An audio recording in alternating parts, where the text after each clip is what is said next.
देशभक्तों की जरूरत है। और आप जैसे देशभक्तों को हमारे जो राष्ट्रीय अध्यक्ष माननीय मैथिली शरण गुप्त जी हैं, वो निश्चित तौर से निकालेंगे। आपने पैनल पे हैं इसलिए मैं कुछ नहीं कहूँगा, बस इतना जरूर कहूँगा कि इनकी एक वाणी है जो महान व्यक्ति नेताजी सुभाष चंद्र बोस ने बोला था, तुम मुझे खून दो मैं तुम्हें आजादी दूंगा।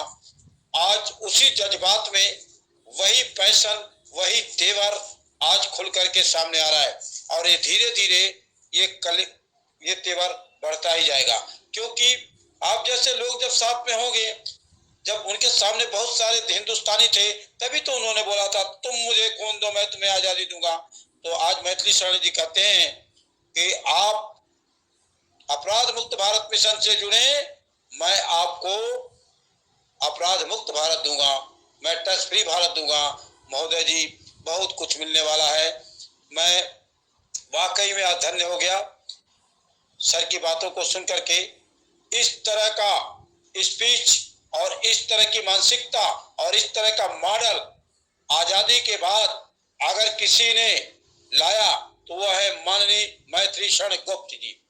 75 सालों में आज तक देश के बहुत बड़े रणबांकुरे, बहुत सारे लोगों ने पार्टी बनाई देश में हजारों, और गरीबी मिटाने के लिए लोग आए और खुद अमीर बन गए, गरीब गरीब के गरीब बन के रह गए।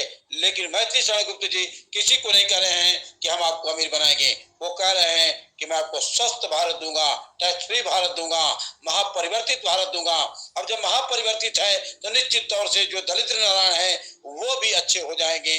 तो इतनी बड़ी चीज 75 सालों के बाद इस धरती माँ ने एक ऐसे सपूत को पैदा किया, जो सपूत नेताजी के बाद पहली बार हम लोगों के आंखों के सामने और दिल और दिमाग पे छाते चले जा रहे हैं। थोड़े ही दिनों में यह व्यक्ति भारत ही नहीं दुनिया का इतना सशक्तिशाली व्यक्ति होंगे और हम लोग इनके साथ मिलकर के सौभाग्यशाली होंगे कि इस व्यक्ति के माध्यम से देश ही नहीं दुनिया का नक्शा बदलेगा, जिसके लिए बहुत पहले फ्लोरेंस जैसे भविष्यवक्ताओं ने बोला है, नास्ट्राडामस जैसे भविष्यवक्ताओं ने बोला है, और बहुत पहले बाबा जय गुरुदेव जी महाराज ने बोला था कि इस धरती पे वो बच्चा पैदा हो चुका है और वो कहीं स्कूल कॉलेजों में पढ़ रहा है, थोड़े दिनों बाद वो महाशासक के रूप में उभरेगा और देश और दुनिया को बदल के रख देगा।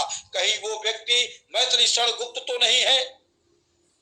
कहीं वो व्यक्ति मैथिली शरण गुप्त तो नहीं है? मेरा एक सवाल आप पैनल से है। बिल्कुल सत्य है।